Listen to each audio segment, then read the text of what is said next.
Here is something many people notice after 60. It is not that you stop wanting to move. It is that every trip out the door starts to feel like a chore. The shoes are hard to slip on. The bag is too heavy. The route feels too long. And when you get home, you are worn out for the rest of the day. So you tell yourself, I will walk tomorrow. In many Japanese households, walking is not treated as a separate workout. It is folded into small, daily actions. Buying groceries, taking out the trash, going to the station, stopping by the park, tidying up when you get home. Today is not about hitting a step goal.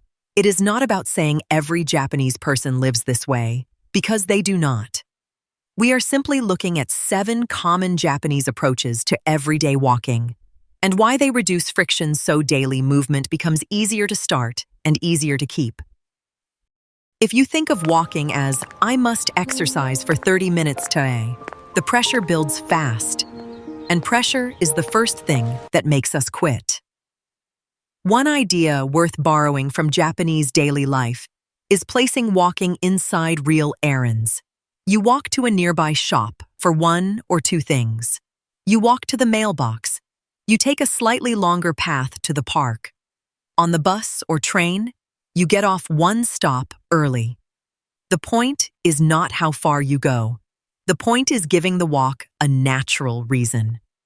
When the reason feels natural, you need far less willpower. The trip is just part of your day, not a task sitting on a list. This is the quiet shift. You are not adding exercise. You are letting normal life carry the movement for you. And that makes it easier to start on the days you feel unmotivated. A lot of people stay home because the steps before leaving are annoying.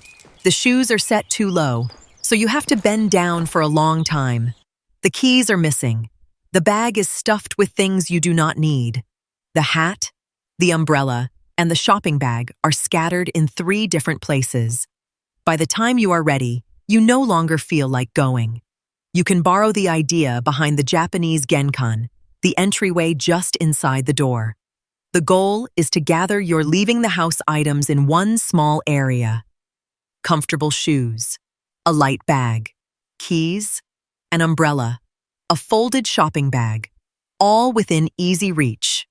When the act of leaving becomes simple, walking stops feeling like a big event. You open the door and go.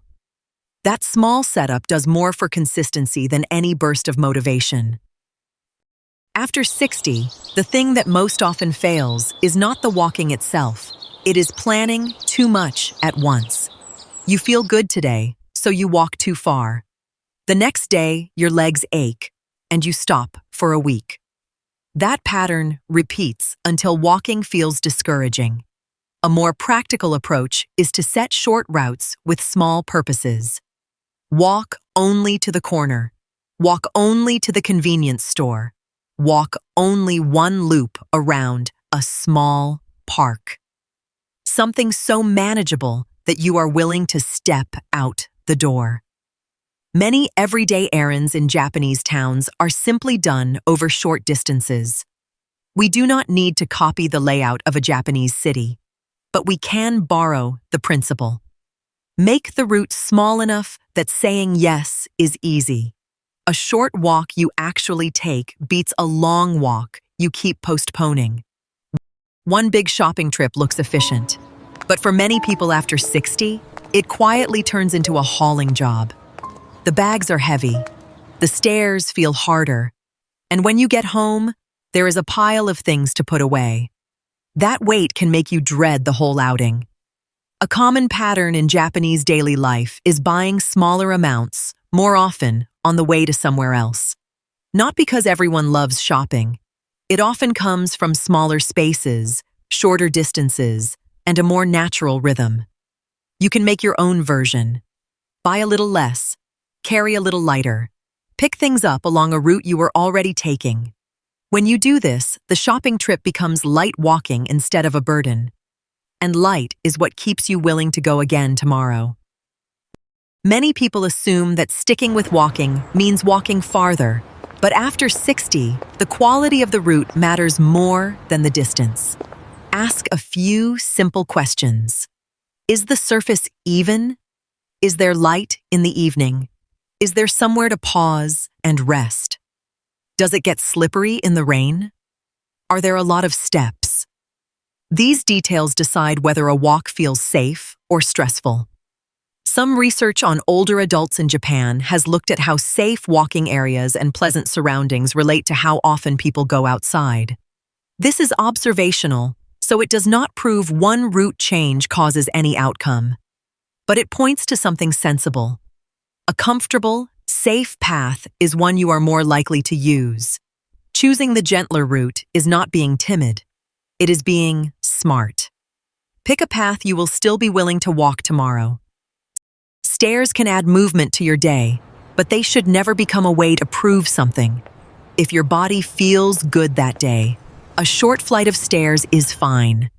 If you are carrying something heavy, if your knees are bothering you, or if the light is poor, there is no need to push through it.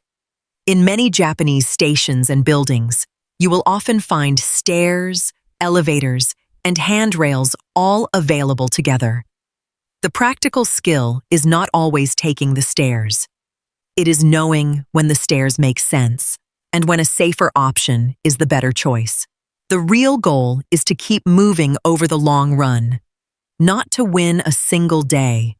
When you let stairs be an option instead of a test, you protect your ability to stay active week after week. When you get home, try not to kick off your shoes, drop your bag anywhere, sit down, and lose all motivation. Instead, do a 1-minute finish. Put your shoes back in their fixed spot. Hang up your bag. Drink a little water. Set the things from your shopping bag where they belong. Gently move your ankles or calves for a moment. Each of these actions is tiny, but together they leave a cleaner starting point for next time. You are removing the friction now, so the next trip out the door is easier. This is the quiet secret behind many lasting habits. They are not built by pushing hard on one single day. They are built by taking away the obstacles the day before. So after 60, do not begin with, "I need more discipline." That rarely lasts. Begin with a smaller question. Can I make the next trip out the door just a little easier? Maybe that means a pair of shoes that slip on without a struggle. Maybe it means keeping your keys by the door. Maybe it means shortening the route. Maybe it means buying a little less so the bag stays light. Pick one small change and do it today. You do not have to win a battle against yourself. You only need to let walking settle back into your ordinary life, one easy step at a time. If you like, tell me in the comments, which one do you want to fix first? The shoes, the route, the shopping, or the 1-minute finish when you